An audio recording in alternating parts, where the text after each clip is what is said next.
And I'm the Human Resource Manager at Nollifix African Stories.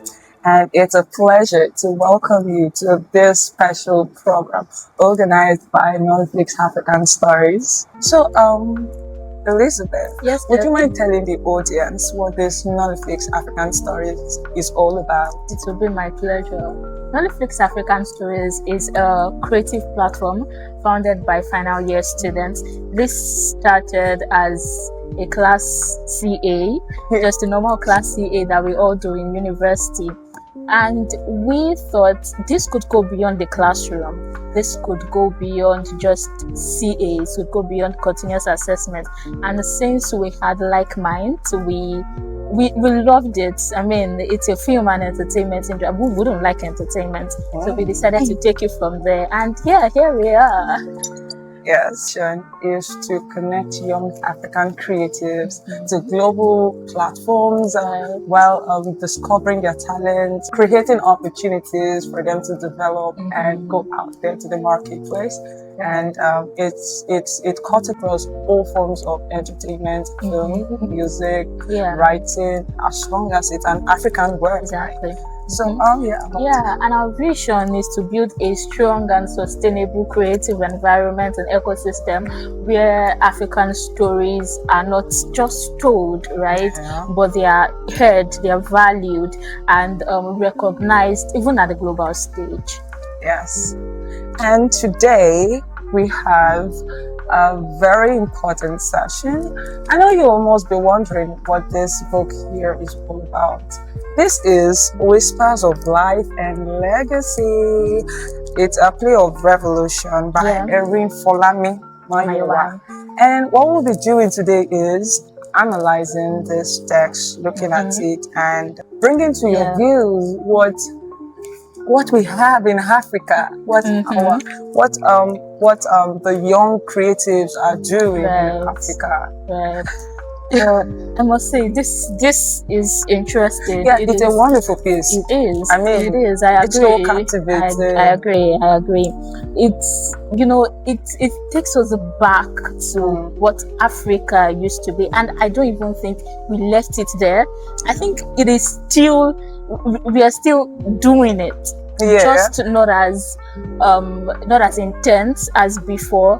But I could feel every emotion that went into this. Honestly. I could feel every thought, I feel like I was in the mind of the author. He had such a brilliant, that's a very brilliant concept. I agree. And worthy to note that the author is actually a student of the University of Lagos. But what do you have to say about the book? What do you think? The book. You know, when I first got the copy, I was like, I know it's from a youngster, so I was thinking of saying things like, modern things like flamboyant, exactly, party. But I was shocked to find out that culture hasn't died. We still have historians, not just adults. We still have young historians. How about we talk about the characters in this text? I love that each character represents something, right? Let's look at Obadosumu.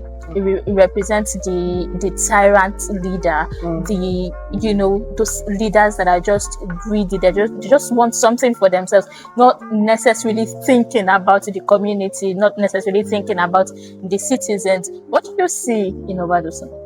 Well, Obadosumu, when I was reading that part, it just reminded me of what I was taught in secondary school, indirect rule, where our leaders were indirectly led by the colonial masters. Remember when this guy, that white guy, was like, when he spoke rudely to the villagers, and the Oba was just calm. Obadosumu represented this puppet king. This puppet king ruled by the colonial masters. Well, like he was just there, but the colonial masters were the one ruling. Yes. That's one thing about the character of Obadosumu.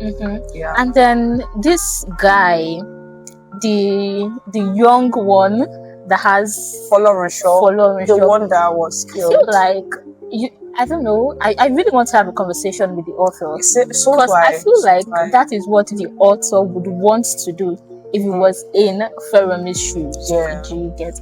He is that person that even at the young age, he was so invested in making the country better. He just wanted to do something. He wanted to make an impact, and even after he grew, he didn't let the noise, the voice of the people distract that which he had in mind. Such a courage, in fact. I mean, like, he is one of my favorite characters. I have to say. I know, right? Well, my favorite character would be Princess Felicia. Oh, okay, that's an incredible one as well. Princess Felicia. She's such an incredible person. I mean, the way she stood up.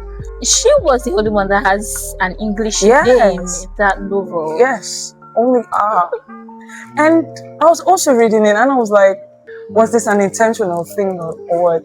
All other characters had indigenous name, but only Princess Felicia had an English name. I need to ask the author why. Was that an intentional act? Well, guys, we'll be hosting the author of this incredible book. Yeah. And it's going to be an awesome session. On this note, we'll be having a guest, Mr. Adekunle, here in our midst to also talk about Whispers of Life and Legacy.